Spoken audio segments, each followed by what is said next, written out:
The year is 1630, and the city of London is bustling with new life. The streets are filled with people going about their daily lives, cramming into housing and businesses, and struggling to accommodate the rapidly increasing population, which has more than doubled in the previous 50 years. Among the new citizens of London is a dark figure who keeps to himself, a man in long black robes and a beaked mask, dressed like the plague doctors of the Black Death centuries before. The figure that will one day be known as SCP-049 has come to London town to embark on the next chapter of his life in his ongoing quest to solve the ills plaguing humanity. Though one might expect his appearance to make him stand out, most of the citizens surging through the city streets have far more important things on their minds than what the man in the mask might be up to. So he has managed to carve out a little sanctuary, an empty warehouse where he rests and works. When curiosity gets the better of him, he slinks down alleyways, avoiding crowds and listening for any whispered secrets he can catch from the shadows. It is on one of these outings that he hears tell of Henry Percy, also known as the Wizard Earl, a mysterious researcher of science and the occult, held in Martin Tower in the Tower of London. A man of wisdom and curiosity, pushing the boundaries of scientific study. That is just the sort of man that the Doctor has been hoping to meet and learn from here in this great city. The Plague Doctor swiftly abandons his sanctuary and makes his way to the Tower of London, where he makes swift work of the guards that would bar him from entry. He does not enjoy harming innocents, but alas, some sacrifices must be made in the pursuit of greater knowledge and understanding. Leaving a trail of bodies in his wake, the Plague Doctor makes his way into Martin Tower. Excuse me, sir. I apologize for the intrusion, but as a fellow academic, I wondered if I might speak with you. But as he enters the chamber, the Doctor finds that his polite introduction was wasted on an empty room. Wherever this Wizard Earl might be, he is not in his designated quarters. Fearing the worst, the Doctor searches for signs of a struggle, for bloodstains on the floor or overturned furniture, but everything appears to be in its rightful place. Where then could Henry Percy have gone? The Plague Doctor explores every inch of the tower, searching for any clues that might point him in the direction of the missing man. He inspects every item on every surface, pulls every book from every shelf, but as he pulls one particular book from its spot, the bookshelf appears to pop loose from the wall like a door opening. Indeed, it is a door, revealing a dark, winding stairway just beyond its secret opening. Ah, so this is where you have disappeared to. Truly, this Earl must be a clever man, a good ally to have in the battle against the Pestilence. He follows the stairs down, down into a small room in the bowels of the tower. It is a sparse, barren room, with only a stack of journals and a large iron door. The Doctor spends hours searching for a lock or other mechanism to open the door, before turning to the journals left behind by the tower's occupant. There, he discovers the instructions for unlocking the iron gateway, directions he recognizes from his time studying alchemy. Fortunately, he has all of the necessary materials tucked away in his trusty doctor's bag, and he is able to effectively perform the esoteric procedure. As he dusts off his gloved hands, content with a job well done, he hears the click of a bolt unlatching, and the second secret door he has discovered today swings open to welcome him in.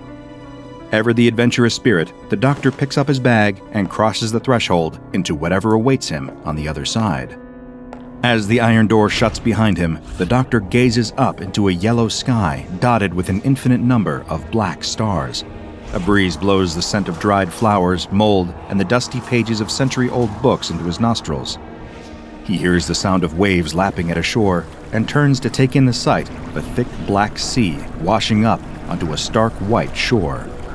The world around him is an array of black, white, yellow, and red, the yellow sky reflecting in the inky waves, the glittering black stars dancing above garish red buildings, white staircases, yellow doors, and black windows made from something like stained glass. This strange new place is not empty either.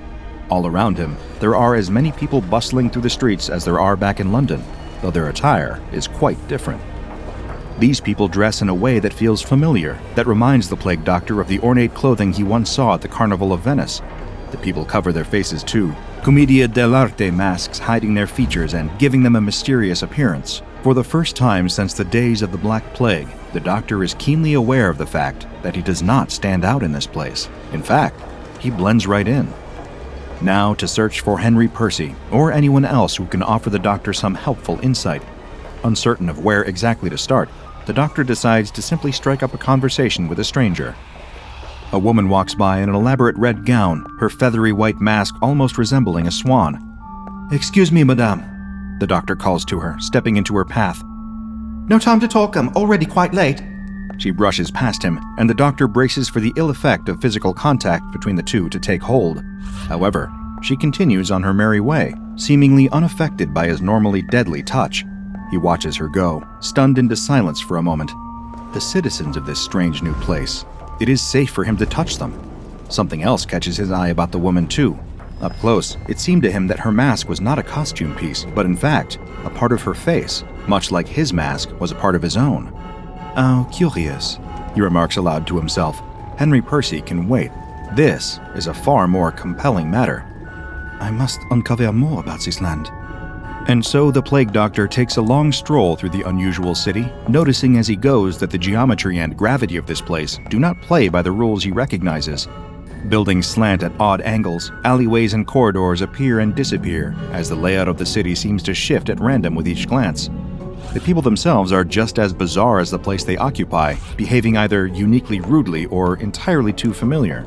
Pushing past the doctor with a glare or tugging at his robes insistently, attempting to pull him down an alleyway or into a rapturous bout of sudden fevered dancing in a town square.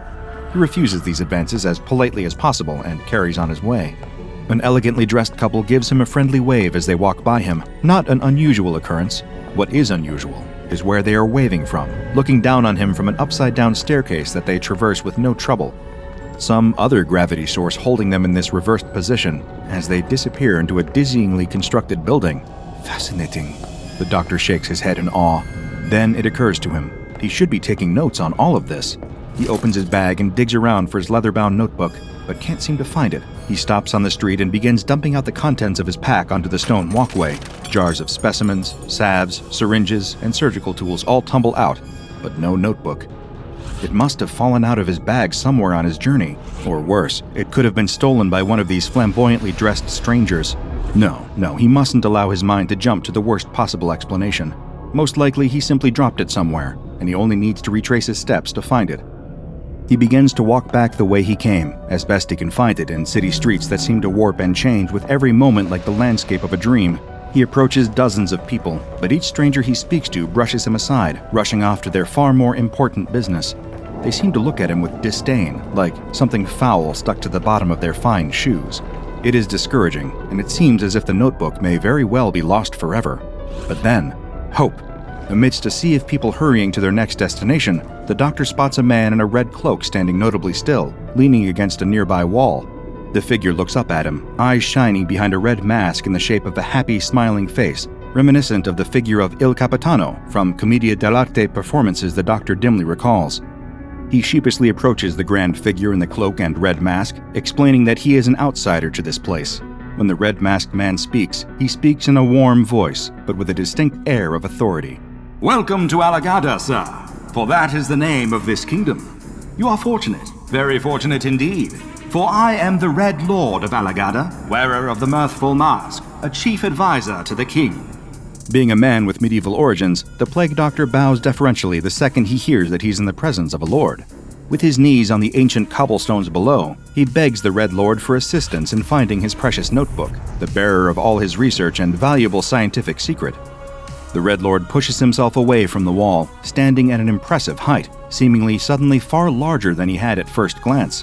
His face seems to strike a sympathetic tone, as sympathetic as one can be while wearing a mask.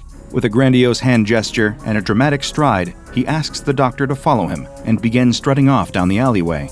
The doctor has come across a person with good manners in this confounding place. He follows close behind the Red Lord as the two traverse the unstable landscape, following a yellow cobblestone street to a winding black staircase that curls around and around in a seemingly eternal spiral before tilting dizzyingly on its side.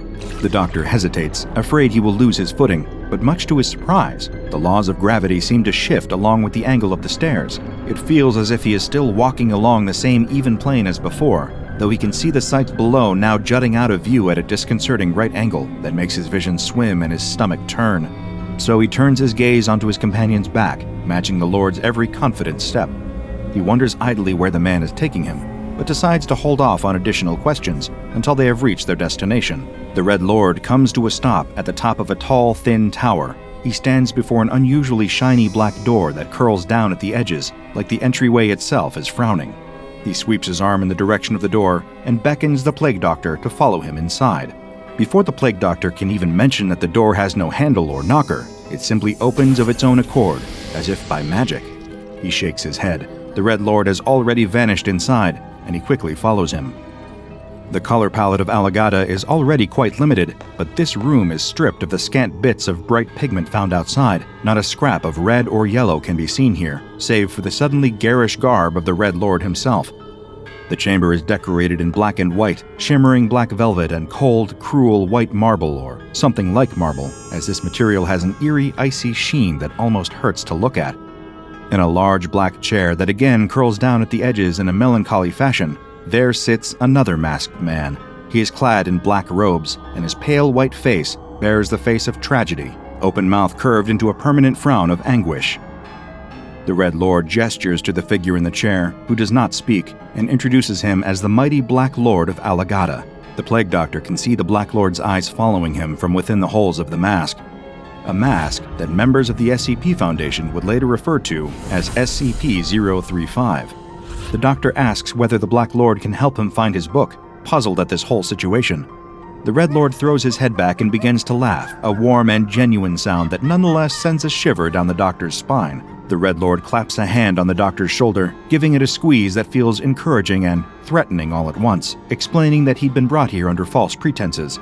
The Lord's already had the book. The Black Lord just needs a favor before he can have it back. Thank you for accepting my invitation. The Black Lord speaks, his voice hissing out from the scowling mouth of his mask. The Plague Doctor protests, demanding his book, furious at the deception. Oh, you'll get them back. The Red Lord laughs again. The Black Lord will return them if you prove yourself worthy of their ownership. I bid you farewell, Doctor. May your stay in Alagada be pleasant. The Red Lord sweeps out of the room, leaving the Doctor alone with the Black Lord. Silence hangs heavy between the two, before the Doctor asks the Black Lord why he'd even want a physician from another world to attend to him. The Black Lord wheezes and spits up black slime that corrodes the ground beneath him. The Doctor shakes his head. I am no miracle worker, only a simple doctor. I struggle to treat the ailments of my own world. I do not wish to disappoint you, but I have failed again and again to cure the pestilence that plagues my home. I do not know if I would have the capacity to cure you. The Black Lord's frown seems to deepen. I am very sorry to hear that. Perhaps I should keep your notes for myself then, and give them to an Alagadan physician for research. The Doctor's composure breaks. He stomps about the chamber, flinging open every door he can find, searching desperately for the work he'd spent his extremely long life painstakingly compiling, the work that represented his sole efforts in the medical field. He stops at a padlocked door on the far side of the room, grabbing hold of its lock. The Black Lord suddenly cries for him to stop, but it is too late. The Plague Doctor has wrenched the lock free from the door. As soon as the Doctor lets the lock clatter to the ground, there is a horrid skittering sound, like the legs of a massive metal spider crawling along a wall. Click, click, click. And then, all at once, the formerly padlocked door is thrown open with such force it nearly rips from its hinges. A creature crawls through the opening, a monster with the body of a shiny yellow spider, a smooth white humanoid torso, 2 long clawed arms, and a round, featureless orb of a face. It lashes out blindly, raking its claws at the Black Lord where he sits on his chair. Then, before the Plague Doctor can even try to apprehend it, the monster rips through the main door of the chamber, climbing out and over the edge of the tower, and down to the city below. The Black Lord shouts for the Plague Doctor to help him. What about the monster? What will become of it? The Plague Doctor's mind races, trying to wrap around what he just witnessed. But the Black Lord has no interest in the monster. The city guards will take care of that. He needs help with his own injuries. The Lord groans in pain, a thick black substance leaking from his wounds and spreading across the once pristine white floor. The Black Lord implores the Plague Doctor to treat him. The Plague Doctor remembers his duty to all that suffer from illness and injury, an oath he once took a long, long time ago, and he opens his doctor's bag, ready to get to work. He has no grasp of Alagadan physiology, no idea where to begin in terms of performing any procedure on the Black Lord, but he cannot stand idly by and watch this man suffer. He begins pulling instruments from his bag, vials of phosphorescent elixirs and foul-smelling tinctures, and begins to improvise. He cleans the wounds with gauze dipped in one of his many tinctures, then begins treating them. The Black Lord's shallow breathing slows to deeper, calmer breaths as the medicine begins to do its job, and these positive results spur the doctor to work faster. He seals up each of the wounds, then slathers them all in a glowing green salve to prevent infection, if infection even exists in this world. When the work is finished, the Black Lord sits up, seemingly to be completely recovered, except for the visible stitches and the tearing of his robes. Thank you, Doctor. I stole from you, and yet you helped me anyway. Allow me to return this to you, along with my sincerest gratitude. He reaches into the depths of his robes and produces the doctor's leather-bound notebook. Take it. The doctor snatches the notebook from the Black Lord's grip and returns it to its rightful place inside of his bag. Villain, He mutters to himself as he does. our ways may seem strange to you, The Black Lord says. but these are troubled times in Alagada. All is not well in the court of the Hanged King. There is deception and betrayal everywhere. All kingdoms encounter periods of strife. The Plague Doctor remarks. If you will excuse me, now that I have treated you, I will be on my way back to my own land. I do not wish to stay here any longer. Of course. The Black Lord waves him toward the door. As the doctor prepares to leave, however, the Black Lord speaks again. Are you quite sure that is your land, Doctor? You look quite like the child of a woman I once knew, long ago, who made the mistake of defying the king. She had the face of a crow, as you do. A mask that was not a mask. Excuse me? The Plague Doctor does not understand. Were you born in your world? Were you a child there? Do you remember it that way? The Black Lord asks. The doctor thinks for a long moment. He cannot recall ever being anything other than what he is now, a doctor with a singular purpose. I do not know. Perhaps, dear Doctor, this is not your first time in the land of Alagada, and I imagine that, with time, you shall walk its twisted alleys once again. Consider that on your journey back to the place you call home. The Black Lord laughs, a low, hollow sound. Farewell. Eager to be rid of this place with its lies, tricks, and monsters of many shapes, the Plague Doctor takes his leave. This journey he hoped would provide some answers, but instead, all he found were more questions than he ever could have anticipated. Check out the DrBob Patreon and become a junior researcher today. Now go and watch another entry from the files of DrBob, like SCP-3640, Escape from the House of Mickey Mouse.